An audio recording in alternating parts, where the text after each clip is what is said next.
الله ربي وأتوب إليه استغفر الله من كل ذنب والصراط على نفسي وأتوب إليه.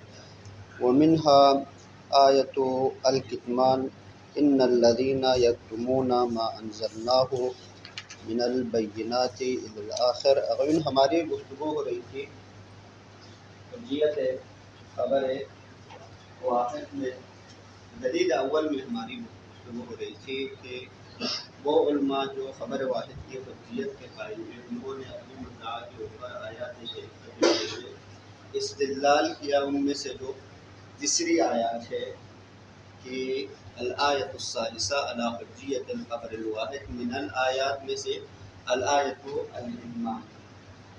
دقت فرمائیں پہلی آیات کیا تھی؟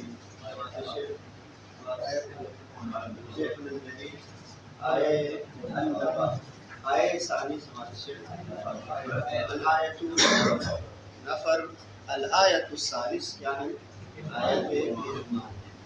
دقت فرمائیں آیت کتمان جو ہے بالکل آپ لوگوں کو یاد ہے ان الذین یکتمون ما انزلنا من البینات والہدی. پھر اس کے بعد جو ہے تتمہ آیت اولئک یلعنہم واولئک هم اللاعنون. اب آئیں کیفیت استدلال. یہاں کتمان جو ہے چھپانا کیا ہے؟ حرام. کیوں چھپانا حرام ہے؟ اس لیے اگر کوئی حق کو چھپائے تو وہ مستحق کیا ہے؟ مستحق لعن. یہاں تک بات واضح ہو گئی. اب آئیں حرمت کتمان بقرینۃ استحقاق من یکتم. اگر کوئی حق کو کتمان کرے حق کو چھپائے تو مستحق کیا ہے؟ للعن، مستحق لعن. اب آئیں لعن کب مستحق ہوگا؟ تب مستحق ہوگا اگر وہ فعل حرام. اگر فعل حرام نہ ہو تو کیا ہے؟ لعن کتمان حرام، لعن حرام نہیں، لعن واجب نہیں. دقت فرمائیں شراب حرام ہے، کذب حرام ہے تو کیا ہے؟ خداوند متعال نے لعنت کی. تو اب آئیں واللعن لا يستحق الا اذا كان الفعل حرام. لعن کا سبب کیا ہے؟ لعن کی علت کیا ہے؟ کہ فعل حرام ہونا چاہیے. اب آئیں اذا كان الکتمان حراما. کتمان کیا ہوا؟ حرام ہوا. کس وجہ سے کتمان حرام ہوا؟ کہ چونکہ مستحق لعن ہے. اب آئیں فبالملازمۃ بین بالمعنی الاخص. ملازمہ بین بمعنی الاخص کے ذریعے سے یعنی ملازمہ عقلیہ کے ذریعے سے بین بمعنی الاخص آ جائیں یا ملازمہ عقلیہ آ جائیں تقریباً ایک ہی چیز الگ الگ نہیں ہے. سماعت شیخ صفدر ملازمہ بین بمعنی الاخص کی تعریف کیا ہے؟ دو صفدر ہوا ہے. ایک صفدر آپ کے بغل میں ہے سماعت شیخ صفدر جو آپ کے بغل میں ہے قبلہ صفدر نجفی صاحب. یہ بین بمعنی الاخص کی تعریف کرنے کوئی مثال دیں جس کے ذمہ میں آپ بین بمعنی الاخص کی وضاحت کریں.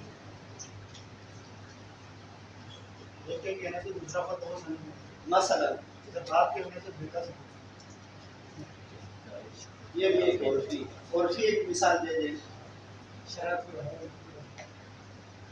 مثلا آپ کا علماء کا ہے یعنی جو مثلا لازم کے تصور سے منظوم خود بخود کیا ہوتا ہے سمجھتا ہے منظوم کی تصور کی ضرورت نہ پڑے تو اسے کیا کہیں گے؟ بین بمعنی الاخص کریں گے. یہاں تک بات واضح ہو گئی. اب آئیں آپ نے کہا دوات کہا، دوات سے کیا علم خود بخود سمجھ میں آتے ہیں. تو اب دقت فرمائیں مصنف فرماتے ہیں کہ کتمان جب حرام ہوا تو ملازمہ بین بمعنی الاخص کے ذریعے سے وجوب الاظہار، اظہار کیا ہوگا؟ جب کتمان حرام ہوا تو اس کے مقابلے میں بین بمعنی الاخص اظہار کرنا واجب ہے. اب آئے فقط اظہار کرنا کافی نہیں ہے. اظہار کے لیے ضروری ہے اس کے اوپر اثر مترتب کرنا چاہیے. اثر کب مترتب ہوگا؟ جب آپ قبول کر لیں. اب آئیں ان وجوب الاظہار بدون ترتیب الاثر یا بدون ترتب الاثر کیا ہے؟ لغو ہوگا. تو بس اثر مترتب کرنا چاہیے. وہ اثر کیا ہے؟ اثر فالقبول قبول کرنا چاہیے. اب آئیں اظہار جب واجب ہوا تو اثر مترتب کرنے کی وجہ سے قبول بھی واجب ہوگا. اب آئیں یہ جو قبول کیوں واجب ہے، سوال یہ قبول کیوں واجب ہے؟ سونن کلام المولا عن اللغویت، کلام مولا کیا ہو جائے لغو سے محفوظ رہے. اب آئے اگر یہ جو قبول ہے، قبول کیا ہے؟ قبول مطلق ہے. یہ جو قبول ہے اگر مظہر اظہار کر لیں تو مظہر کے لیے قبول کرنا واجب ہے. سواء کان افاد به العلم، چاہے جس سے علم حاصل نہ ہو. مطلقاً کیا ہے؟ قبول واجب ہے. جب قبول واجب ہے مطلقاً، چاہے علم حاصل ہو چاہے علم حاصل نہ ہو، تو خبر واحد کی حجیت بھی ثابت ہوگی. کیونکہ خبر واحد کیا ہے؟ خبر واحد کیا ہے؟ چاہے مفید علم ہو یا نہ ہو، خبر واحد ہم نے مرارن و تکرارن بیان کیا. مورث للظن، مفید علم نہیں. اب آئیں یہاں تک جو ہے فقط کیفیت استدلال، کیفیت استشہاد کو ہم نے بیان کیا. اب آئیں شہید شیخ الانصاری رحمۃ اللہ علیہ فرماتے ہیں کہ یہ جو آیے شریفہ ہے، یہ لکھا ہے، یہ بہت مہم ہے، خلاصہ ہے، امتحان بھی قریب ہے تو یہ خلاصہ آپ لوگوں کے لیے مفید ہے. شیخ انصاری جو ہے جس طرح آیے نفر کے اوپر جو اشکال کیا تھا، وہی اشکالیں جو ہے اس آیے نفر کے اوپر جو ہے اشکال کرتے ہیں. اب آئیں اگر آیے نفر کے اوپر ہم نے دو اشکالیں بیان کیا، اگرچہ اشکال ثالث بھی بیان کیا تھا. عموماً جو محور جو شیخ انصاری کی طرف سے اشکالین کے اوپر ان کی توجہ جو ہے مرکوز تھے. شیخ انصاری فرماتے ہیں کہ آیت کتمان کے ذریعے سے خبر واحد کی حجیت کے اوپر آپ استدلال نہیں کر سکتے. کیوں نہیں کر سکتے ہیں؟ اشکلا الشیخ الانصاری اشکالین. اب آئیں اشکال اول یہ ہے کہ ہم نے ایک مقدمہ بیان کیا تھا. وہ مقدمہ کیا تھا آیت نفر میں؟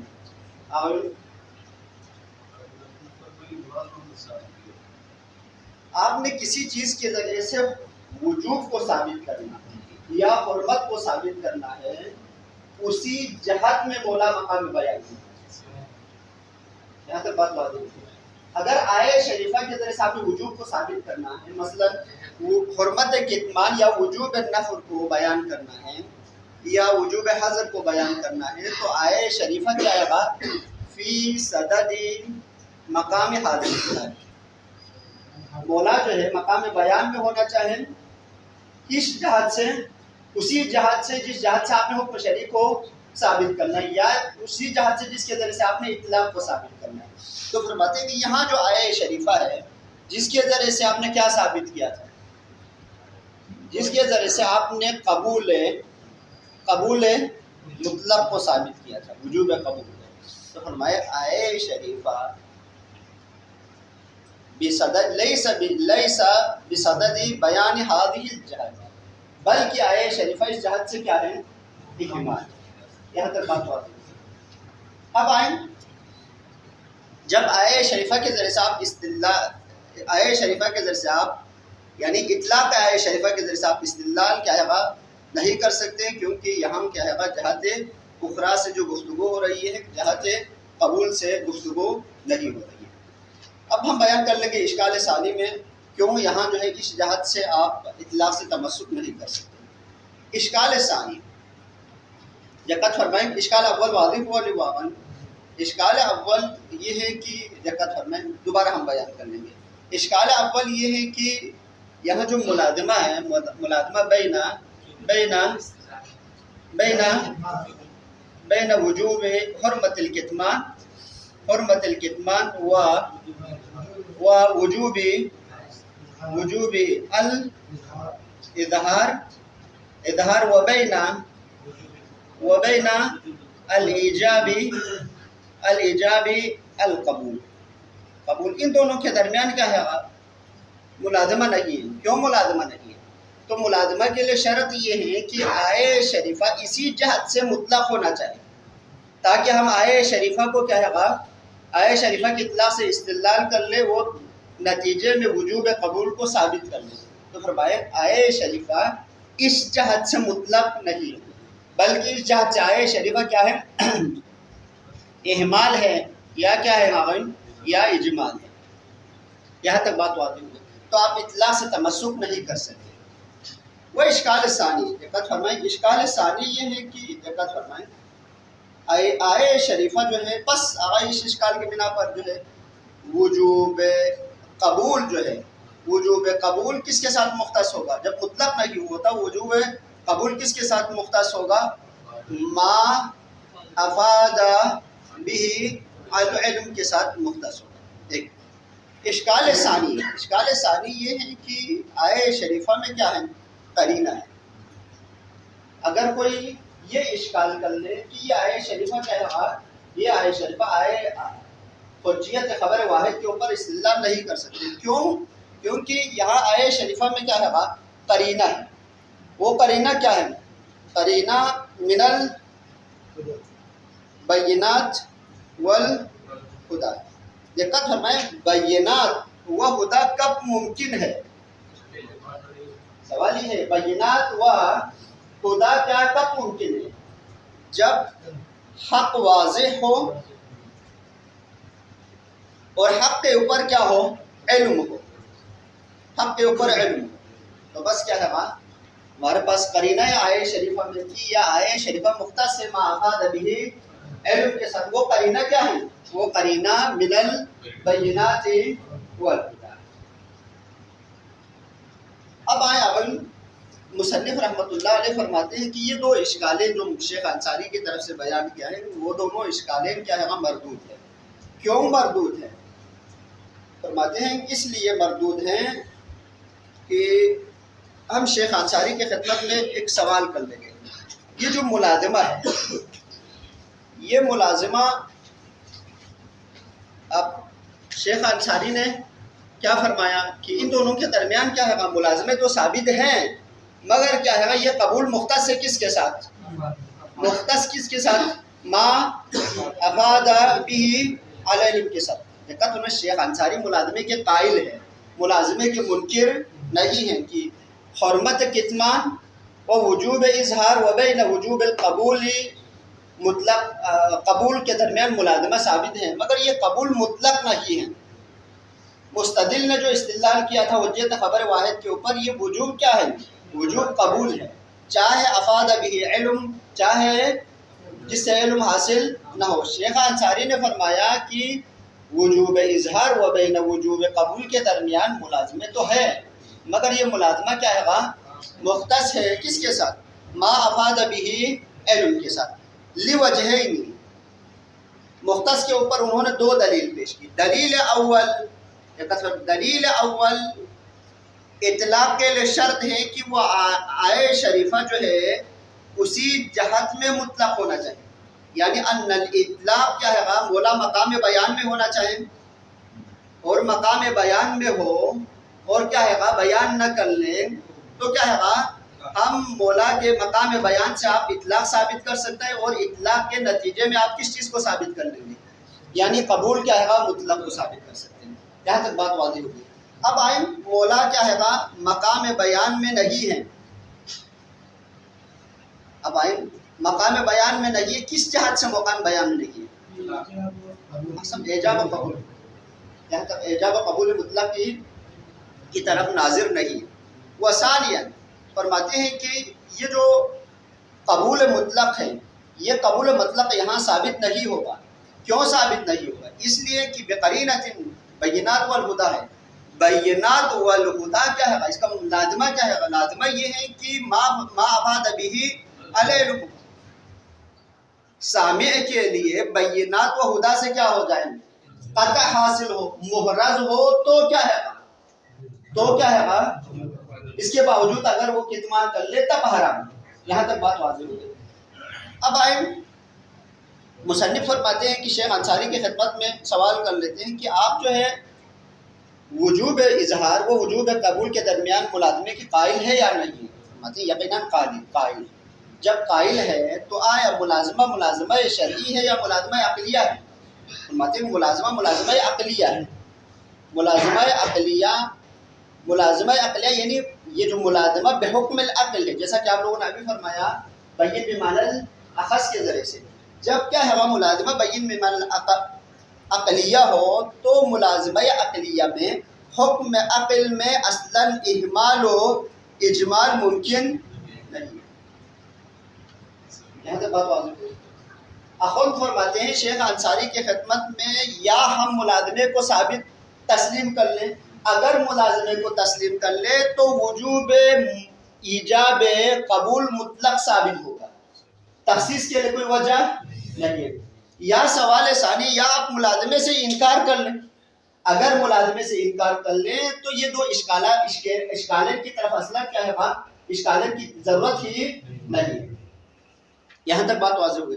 مصنف کا اشکال یہ ہے کہ یا شیخ الانصاری، یا آپ ملازمے کو تسلیم کر لیں، اگر ملازمے کو تسلیم کر لیں نتیجے میں کیا ہے قبول مطلق کو بھی تسلیم کرنا چاہیے۔ کیونکہ یہ جو ملازمہ ہے ملازمہ عقلیہ ہے، اگر ملازمہ عقلیہ ہے بحکم العقل ہے تو اس کے لیے تخصیص و اجمال ممکن نہیں۔ اب آئیں مصنف قبول کرتے ہیں یا نہیں کرتے؟ مصنف قبول نہیں کرتے کہ آیہ شریفہ کے ذریعے سے کیا ہے حجیت خبر واحد ثابت نہیں ہوگی۔ کیونکہ دقت کرنا ہے کہ ان هذه الآیہ اجنبیۃ عن محل نزاع۔ کیونکہ دقت فرمائے یہ آیہ شریفہ کی شان نزول کیا ہے؟ شان نزول علماء یہود و علماء نصارہ کے بارے میں نازل ہے۔ تو فرماتے ہیں علماء یہود و علماء نصارہ حق کیا ہے حق ان کے حق واضح ہونے کے بعد کیا ہے چھپایا تو کیا ہے مستحق ہے لعن۔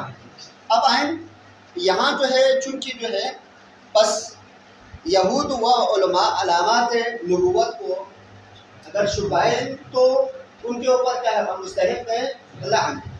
اب آئیں وہ علماء جو مسلمین ہیں ان کے اوپر واجب ہے کیا کرنا چاہیے؟ اظہار کرنا چاہیے۔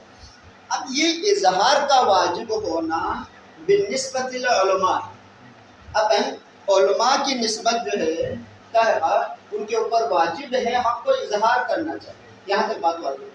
جب متعدد مرتبہ اذا تعدد اظہارات جب متعدد ہوا تو کیا ہے بات اس کے نتیجے میں ہم سامع کے لیے کیا حاصل ہوتا ہے؟ سامع کے لیے علم حاصل ہوتا ہے، عطا حاصل ہوتا ہے۔ تو بس آیہ شریفہ کس کی طرف نازل ہے؟ یہ علم و قطع کی طرف رہبر نازل ہے۔ مصنف فرماتے کہ آیہ شریفہ کیا ہے ہم شان نزول کو دیکھیں تو کیا ہے یہ مختص ہے معافاد ابھی علم کے ساتھ، نہ کہ مطلق کے اوپر جو آیہ شریفہ دلالت نہیں کرتی۔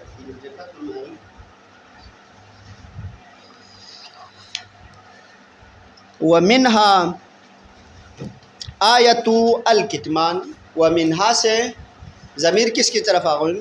ومن الآیات میں سے جو تیسری آیات کیا ہیں؟ آیت کتمان ہے۔ ان الذین یکتمون ما انزلناہ من البینات والہدی، فرماتے ہیں یہ آیہ شریفہ جو ہے کس چیز کے اوپر دلالت کرتی ہے؟ یہ حرمت کتمان کے اوپر۔ دقت فرمائے تقریب استدلال جو ہے وہ تقریب الاستدلال کیفیت استدلال و کیفیت استشہاد بہا بآیت کتمان کے ذریعے سے ان حرمت الکتمان، حرمت کتمان حرام ہے۔ کیوں کتمان حرام ہے آغاوین؟ کتمان کیا ہے کیوں حرام ہے؟ کس وجہ سے حرام ہوا؟ سبب کیا ہے؟ بے سبب مستحق لعن کی وجہ سے۔ تو پس کیا ہے لعن تب واجب ہوگا جب کیا ہے وہ فعل حرام ہو۔ تو پس کیا ہے کتمان حرام ہوا، سبب کیا ہے؟ لعن ہے۔ یہاں تک بات واضح ہوگا۔ اب آئیں جب کتمان کیا ہوا حرام ہوا تو بین بمعنی الاخص ملازمہ عقلیہ کے ذریعے سے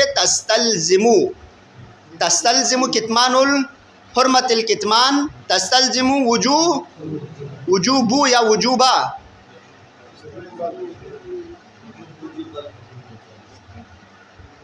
تستلزم الحرمت الکتمان کس چیز کی ملازمہ؟ حرم وجوب القبولی. کیوں آغیون؟ لماذا، اس کا علت کیا ہے؟ عقلاً، وہ بھی کیا ہے؟ ملازمہ. ملازمہ عقلیہ ہے جس کو ہم نے تعبیر کیا بین بمعنی الاخذ کے ذریعے سے. اب آئیں کیوں عقلاً واجب ہے؟ علت کیا ہے؟ للزوم لغویتها، وجوب کیا ہے گا؟ اظہار، و حرمت کتمان کیا ہے گا؟ لغو ہوگا بدون ہی، بدون دقت فرمائیں. اگر کیا ہے گا مظہر اظہار کر لیں مگر مظہر کیا ہے گا قبول نہ کر لیں تو کیا ہے گا؟ وہ اظہار لغو ہوگا. اس اظہار کے اوپر اثر کا مترتب کرنا کیا ہوگا سماعت شیخ؟ واجب ہوگا. اثر کس کے ذریعے سے مترتب ہوگا؟ جب آپ سامع جو ہے قبول کر لیں. ولا یخفا، ولا یخفا اشارہ ہے، اشکال ہے شیخ انصاری کی طرف. شیخ انصاری فرماتے ہیں کہ اس آیہ شریفہ کے ذریعے سے ہم استدلال نہیں کر سکتے. کیوں نہیں کر سکتے؟ اس لیے کہ کیا ہے گا دو اشکالین. اشکال اول اطلاق آیات کے ذریعے سے یا کیا ہے گا وجوب قبول ثابت ہوگا. یہاں اطلاق ثابت نہیں ہے. کیوں آغیون؟ اس لیے اطلاق کے لیے شرط ہے مولا مقام بیان میں ہونا چاہے اسی جہت سے. اگر اسی جہت سے مولا مقام بیان میں ہو تو یقیناً کیا ہے گا اس سے ہم اطلاق کو ثابت کر سکتے ہیں. اب آئے مولا جو ہے جہت اخرى کو بیان کر رہے ہیں، آپ کیا ہے گا جہت اخرى کے ذریعے سے قبول کو، مطلق قبول کو ثابت کر رہے ہیں. تو فرماتے ہیں ولا یخفا. ولا یخفا سے مراد یعنی وہ اشکال جو شیخ انصاری نے جو بیان کیا وہ اشکال کے اگر تام نہیں ہے. اب اشکال کو مصنف ضمناً جو ہے ولا یخفا کے ذریعے سے بیان فرماتے ہیں انہ لو سلمت هذه الملازمہ. مصنف شیخ انصاری کی خدمت میں دو خیار پیش کر، دو اختیار، دو راہیں پیش کر لیتے ہیں. اولا خیار اول یہ ہے کہ آپ ملازمے کو قبول کرنا چاہیں یا ملازمے کو قبول نہیں کرنا چاہیں. اگر آپ ملازمے کو قبول کر لیں تو یہ ملازمہ بے حکم العقل ہیں. جب حکم العقل ہیں تو حکم عقل میں اجمال و احمال ممکن نہیں ہے. شیخ انصاری کیا فرماتے ہیں؟ شیخ انصاری فرماتے ہیں کہ آیہ شریفہ من هذه الجہت احمال و اجمال ہے، تو بس ہم آیہ شریفہ کے ذریعے سے کیا ہے قبول مطلق کو ثابت نہیں کر سکتے. فرماتے ہیں ولا یخفى انه لو سلمت هذه الملازمہ، هذه الملازمہ عقلیہ کو تسلیم کر لیں تو واللہ مجال نہیں ہے لإیرادی، مجال نہیں ہے کس کے لیے؟ اس اشکال کے لیے علی هذه الآیۃ، یہ آیہ شریفہ کیا ہے گا بما اوردا اپرنگ اس آیہ شریف کے جو اعراض ہے وہی جو اعراض ہے جو ہم نے آیہ نفر کے اوپر جو ہے اشکال کیا تھا بما اوردا علی آیۃ النفر. اب آئیں وہ اشکال کیا ہے، وہ ایراد کیا ہے؟ ایراد اول من دعوی. شیخ انصاری نے دعویٰ کیا ہے کہ یہ آیہ شریفہ کیا ہے مجمل ہے، احمال ہے و مجمل ہے. جب احمال و مجمل ہے تو کیا ہے آپ جو ہے اطلاق سے تمسک نہیں کر سکتے ہیں. اطلاق سے تب تمسک کر سکتا ہے مولا مقام بیان میں ہو اور اس بیان کے نتیجے میں کوئی اجمال و احمال لازم نہ ہے. اشکال ثانی او اظہاری اختصاصی بما اذا افاد علم. شیخ انصاری فرماتے ہیں کہ یہ آیہ شریفہ کیا ہے قبول مطلق کے اوپر دلالت نہیں کرتی ہے بلکہ ما افاد به علم کے ساتھ مختص ہے. ما هو القرینۃ؟ شیخ انصاری فرماتے ہیں قرینہ یہ ہے کہ البینات والہدی کیا ہے مستلزم علم ہے. فإنها یہ جواب مصنف ہے لا مجال للإیراد. کیوں؟ فإن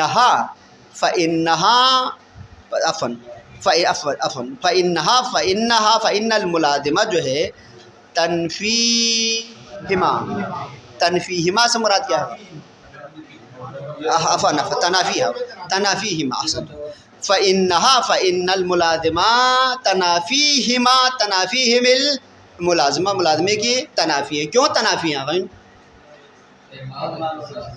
کیوں تنافی ہے؟ کیوں تنافی؟ احسنتم جزاکم اللہ. مصنف فرماتے ہیں یا حکم عقل کو آپ نے قبول کرنا چاہیں، پھر حکم عقل کو آپ قبول کرنے کے بعد اولاً حکم عقل اجمال ممکن نہیں حکم عقل میں، ثانیاً حکم عقل میں تخصیص ممکن نہیں. جو آپ نے جو ہے آیہ شریفہ کو مختص قرار دیا کس کے ساتھ؟ ملازمہ عقلیہ کے ساتھ. کما لا یخفی. فرماتے ہیں لیکنہا ممنوعات، یہ جواب مصنف ہے. شیخ انصاری نے جو اشکال بیان کیا وہ اشکال کیا ہے؟ عند المصنف قابل قبول نہیں ہے. سماعت شیخ صفدر، مصنف کے نزدیک بھی یہ آیہ شریفہ کیا ہے؟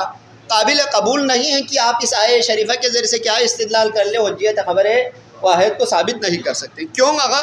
لیکن ذی الملازمہ ممنوعات بخلاف شیخ الانصاری. شیخ انصاری ملازمے کو قبول کیا، پھر اس کے بعد جو ہے ملازمہ عقلیہ کے لیے قیودات و تخصیصات کے قائل ہوا. مصنف نے کیا فرمائی؟ جو قیودات آپ نے جو بیان کیا، تخصیصات جو آپ نے بیان کیا، وہ صحیح نہیں ہے، چونکہ حکم عقل ہے، نہ ممکن ہے اس کے لیے تخصیص، نہ ممکن ہے اس کے لیے کیا ہے اجمال و احمال. لیکن نہ مصنف فرماتے ہیں ممنوعات، ہم سیرے سے کیا ہے ملازمے سے انکار کرتے ہیں. کیوں آغا؟ تو فرماتے ہیں ہم شیخ اخوند خراسانی کی خدمت میں سوال کرتے ہیں اگر ملازمے سے آپ کیا کر لیں، انکار کر لیں، تو لغویت لازمات ہے. جیسا کہ ہم نے ابھی آخر میں جو بیان کیا، کیوں قبول واجب ہے، کیوں کتمان، حرمت کتمان و اظہار وجوب و قبول کے درمیان کیوں ملازمہ ثابت ہے. اس لیے سون کلام المولا عن اللغویت. فرماتے ہیں فَإِنَّ اللغویت فَإِنَّ كَأَنَّهُ کیا ہے سوال مقدر کا جواب ہے. فَإِنَّ اللغویت غیر لازم، لغویت لازم نہیں آتے. تو دقت فرمائیں استدلال کا دار و مدار کیا تھا؟ دار و مدار وہی لغویت ہے. فرماتے ہیں لغویت غیر لازم. اب آئیں کیوں؟ فرماتے ہیں غیر لازم ضرور آگا. یہ علت جو ہے یاد رکھیں، یہ علت مہم ہے. لعدم انحصار فائدتی بالقبول تعبداً کیا ہے کہ فائدہ جو ہے، فائدہ قبول جو ہے، دقت لعدم انحصار الفائدہ، فائدہ کے اوپر لکھے فائدہ ہے، حرمت کتمان و اظہار ہے، وجوب قبول کیا ہے وجوب اظہار کس میں منحصر نہیں ہے؟ قبول میں منحصر نہیں ہے. دقت فرمائیں ملازمے کو آپ نے کس وجہ سے ثابت کیا؟ اس وجہ سے ثابت کیا چونکہ حرمت کتمان وہ وجوب اظہار منحصر ہے کس میں؟ قبول میں، وجوب قبول میں. تو بس اسی میں منحصر ہے، تو باید کیا ہونا چاہیے؟ اگر اس کے علاوہ آپ کسی اور چیز میں منحصر کر لیں تو کلام مولا کیا ہوگا؟ لغو ہوگا. مصنف فرماتے ہیں کہ کتمان کا حرام ہونا، وہ وجوب اظہار کا واجب ہونا قبول میں منحصر نہیں ہے. کیوں؟ فرماتے ہیں و امکانی کس کے اوپر عطف ہے؟ لعدم انحصار کے لیے، اسی لیے امکانی پڑھ لیں.